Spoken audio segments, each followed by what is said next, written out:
when it comes to art, it's an area like the history of art. I mean to say, is something that I've always felt like I lacked in, and I've been trying to learn more about it over the past few years. I've been getting more interested in art, and I met a friend recently who's really into architecture. He's like he knows a lot about architecture, and he understands it, and that's something that I really didn't know very much about at all. And we've been talking about the ugliness of London as I saw it. You know, the sort of, Was that a pun? these. As I saw it? No, That would have but been a really good pun. it is now. I kind of, I don't know, I'm looking at like the Gherkin, and I just think it's like this horrible blotch. And he was sort of like, well, you know, I kind of see Westminster Abbey in the same way. And I was like, what are you talking about? You know, and he just doesn't like Westminster Abbey because, like, architecturally it's been built up over many years and changed. And I suddenly, we had this conversation about it that made me realize that in my head I kind of just throw like there's like old buildings and new buildings, right? And in old buildings I put like the Houses of Parliament, the colleges of Oxford and Cambridge, St Paul's Cathedral, Westminster Abbey, like old churches. That's all in old buildings. And then new buildings, you've got like the Gherkin and the Shard and the Barbican Centre and all of these kinds of things. But like, I don't know, like there was a time when St Paul's Cathedral was new, and people would have seen it as this new building and potentially thought that they didn't like it either. You know, like there might have been a time, like when the Eiffel Tower was built. This is a great example of how, I mean, I do think that the Eiffel Tower is quite beautiful, but at the time there was a real protest against the plans, because if you think about it, before it's built, before it's like this iconic piece of Paris, you've got this wonderful, beautiful city known worldwide for just being the archetypal, beautiful city. And they just want to stick this massive metal triangle in the middle. And it was supposed to be temporary, I think. It was for the opening of some festival. And so there's this huge backlash. You know, artists and architects saying, we don't want this in our city. And one of those architects, after it was finally built, used to actually have lunch, so they say, every single day in the Eiffel Tower's restaurant, because it was the only place in Paris you couldn't see the Eiffel Tower. And there's a sense in which I think if I was alive at the time, I would have been utterly disgraced, just disgraced by it. I would have thought this is horrible. It would be what I consider like brutalist architecture. I just can't find it beautiful. The Barbican Centre, I'm sorry, I just think is brutally ugly. And he was like, think about the pyramids of Giza. Are they beautiful, or are they just really old? And I was like, interesting. He did a thread recently on Twitter. He's got a Twitter account, The Cultural Tutor. Wonderful account.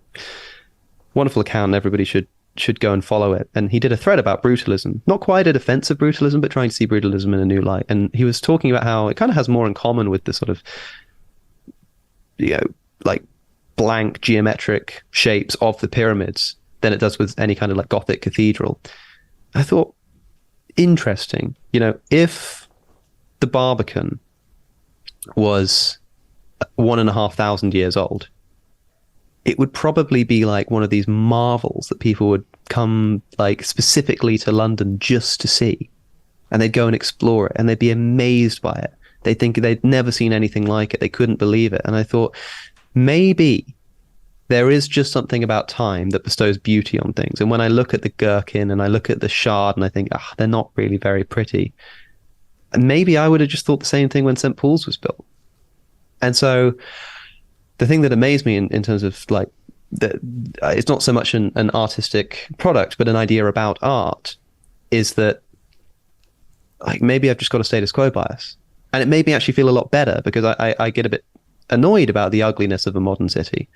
And I thought, well, maybe it's, you know, maybe cities have always been about as ugly as they are. It's just that it takes time for old age to bring about that particular kind of beauty that naturally bestows itself upon old objects. I don't know if that's universally the case. I don't even know if it's true, but I thought it was a really interesting idea.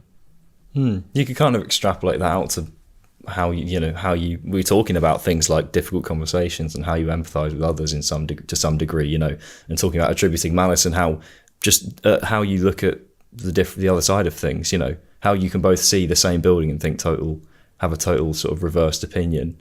But I still couldn't. I'm sorry to say, I just couldn't be convinced that brutalism is beautiful. I just can't do it. I've tried to see it under every possible light, but I just can't do it. But contextualizing the production of any kind of artistic endeavor, I think, is incredibly important. Classical music is a wonderful example. I like, you hear ad nauseum these classical tunes, like it's difficult to enjoy Beethoven's Fifth because like it's just everywhere, and you've heard it since you were a kid, and it's like it's not that exciting, right?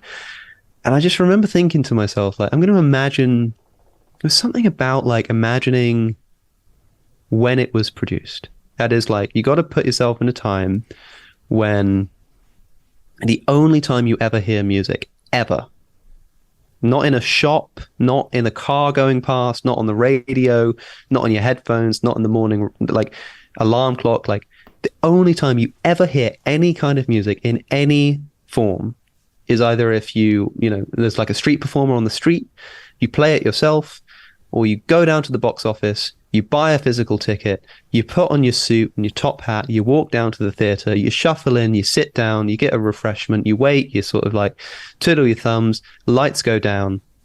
And bear in mind, you might not have heard a single musical note in the past week or month. You might just not have heard any music at all. And you've had to do this whole sort of, this whole routine, getting the ticket, going to the theater, sitting down, lights go down, and then da da da da. Whoa. Da da da da. You've never heard anything like it. Da da da da da da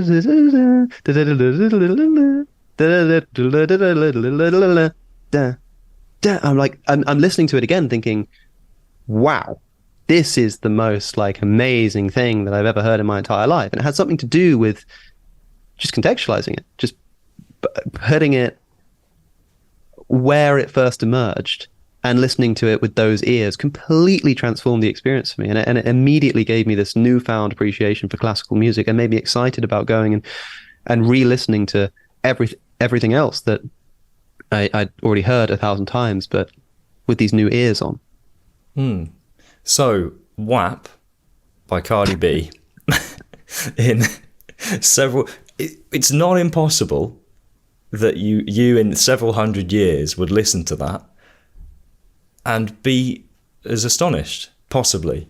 I mean, look, it's a catchy tune, man. I can't, like, it is. I mean, it's a bit sort of, I don't know, there's something a bit like, it's like a natural repulsion to something that's so like purposefully crass, but like that's part of the artistic expression, is that you're sort of constantly pushing the boundaries of what's considered appropriate and a sort of meaningful topic to rap or sing about. But like I don't think it's going to be remembered like Beethoven's Fifth, but it's a different kind of art. It's a different kind of thing in the same way that, like, I don't know, some famous modern art, like the urinal, the famous urinal, is remembered as a very important piece of art. It's not remembered in the same way that, the Madonna on the Rocks is, but it's still remembered as an important and useful piece of art. I mean, think about like the Sugar Hill Gang, right? Like, considered to be like the first rappers or the first rap song. And when that came out, it's kind of catchy, but I imagine that your sort of older generation music heads would have heard this music and gone, what is this? What is this? This is kind of weird. This is a bit strange. But if you'd have talked about the idea of this song like going down in history, which it kind of has, it'd be surprising. But there's something about old age and influence that just bestows not only like an appreciation, but also like an enjoyment. Like, people like listening to it in a sort of different way. I don't know. I think that, like, it's just interesting how that can happen. And I'm not sure if WAP will be remembered in 100 years, but I imagine that if in 100 years somebody listened to it, it would be something of a novelty. They'd be really interested, because it would give you sort of a window, an insight into the popular culture of the time, which is always of interest to future generations. People are always interested in history.